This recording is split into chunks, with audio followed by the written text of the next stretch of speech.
Assalamualaikum warahmatullahi wabarakatuh. Ikhwan dan akhwat yang dirahmati Allah Subhanahu wa taala. Subhanallah, Ramadan kali ini Ramadan spesial, bermunculan imam-imam baru yang sebagian di antara mereka mungkin tidak pernah menjadi imam tarawih seumur hidup.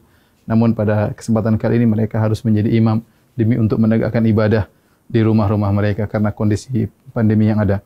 Maka yang jadi masalah sebagian dari mereka tidak memiliki hafalan Quran atau hafalan Qurannya sedikit, tidak banyak. Kemudian juga banyak di antara mereka yang ingin bisa menghatamkan Quran dalam sholat tarawih, sementara hafalan Quran yang terbatas. Apa solusi yang diberikan? Maka di antaranya syariat membolehkan seorang sholat sambil membaca dari mushaf, dan ini dipraktikkan oleh Aisyah radhiyallahu taala anha di malam bulan Ramadan. Beliau radhiyallahu anha pernah menyuruh budaknya untuk menjadi imam sambil membaca dari al-mushaf. Ya, dan ini adalah praktik dari para salaf. Az-Zuhri, seorang imam dari kalangan tabi'in, juga mengatakan khiyaruna yaqra'una minal mushaf, yaitu banyak orang-orang soleh juga mereka salat sambil membaca al-mushaf supaya bisa membaca dengan sebanyak-banyaknya dalam salat malam atau salat tarawih. Di antara cara yang bisa kita gunakan untuk baca mushaf adalah meletakkan mushaf suatu tempat di depan kita. Nah, kita menghadap kiblat sementara mushaf di depan kita sehingga kita baca seperti biasa. Setelah itu nanti kalau kita mau ruku, ya terpaksa mungkin kita agak ke kiri sedikit, kemudian kita baru ruku, Allahu Akbar. Ya. Setelah itu kemudian kita sujud, ketika kita balik berdiri, kita geser lagi sedikit untuk kemudian membaca dari mushaf di depan kita. Tidak mengapa kita kemudian misalnya membuka mushaf, ini gerakan yang tidak mengapa, ya, karena gerakan yang diperlukan ya demi kemaslahatan sholat, karena kita dituntut untuk bisa sholat malam dengan lebih panjang dan lebih lama. Ya, ini adalah cara pertama tatkala kita ingin salat dengan membuka mushaf di depan kita. Adapun cara kedua, caranya kita dengan memegang mushaf, kemudian bisa kita pegang ya seperti begini mungkin sambil kita bersedekap bisa. Itu tidak mengapa kita pegang begini ya. Insyaallah tidak jadi masalah, tapi kita bisa pegang bersedekap, dan ketika kita ingin butuhkan untuk membuka, kita tinggal buka mushaf tersebut, tidak jadi masalah. Ini gerakan yang ditoleransi dalam ibadah salat. Nah, ketika kita ingin ruku atau ingin sujud, maka kita bisa meletakkan di meja seperti ini, baru kita ruku.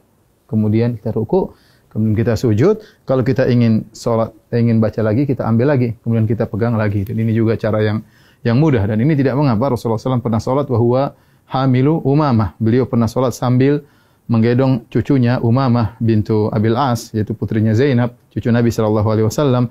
Ketika Nabi SAW fa idza sajada ya wada'aha. Kalau Rasulullah sujud maka Rasulullah meletakkan Umamah. Kalau Rasulullah SAW berdiri, hamilah Rasulullah SAW memegang Umamah. Ini cara kedua yang bisa kita lakukan. Adapun cara ketiga yang mungkin mudah juga adalah dengan menggunakan HP ya. Dengan menggunakan HP ya kita memegang salat sambil kita megang mushaf ya, bisa kita begini oke saja, atau kita begini insyaallah enggak ada masalah. Kita sambil begini kita memegang mushaf. Ketika kita ingin ruku maka tinggal kita masukkan di kantong, baru kemudian kita ruku dan salat seperti biasa. Nanti kalau kita ingin lanjutkan tinggal kita pegang kembali, kemudian kita baca mushaf, terserah mau setengah juz, 1 juz, sepuas kita, dan ini gerakan yang ringan juga dengan memegang mushaf. Yang perlu saya ingatkan, adapun makmum ya, maka tidak perlu makmum memegang apa? Mushaf ya. Ya, jadi sebagian makmum tatkala mereka salat, mereka sambil mengikuti bacaan imam dengan memegang mushaf, dan ini adalah cara yang keliru karena makmum tidak perlu untuk memegang mushaf. Yang perlu adalah imam. Dengan demikian para ulama melarang para makmum untuk memegang mushaf karena adalah gerakan yang tidak diperlukan, dan asal hukum dalam gerakan dalam salat adalah makruh. Karena ini gerakan yang tidak diperlukan, maka mereka tidak disyariatkan untuk memegang Al-Quran. Semoga para ikhwan yang jadi imam-imam baru di tahun ini, semoga bisa menjalankan ibadah dengan sebaik-baiknya, dan bisa membimbing keluarga dalam melaksanakan, mengisi hari-hari mereka, waktu-waktu mereka di malam-malam Ramadan.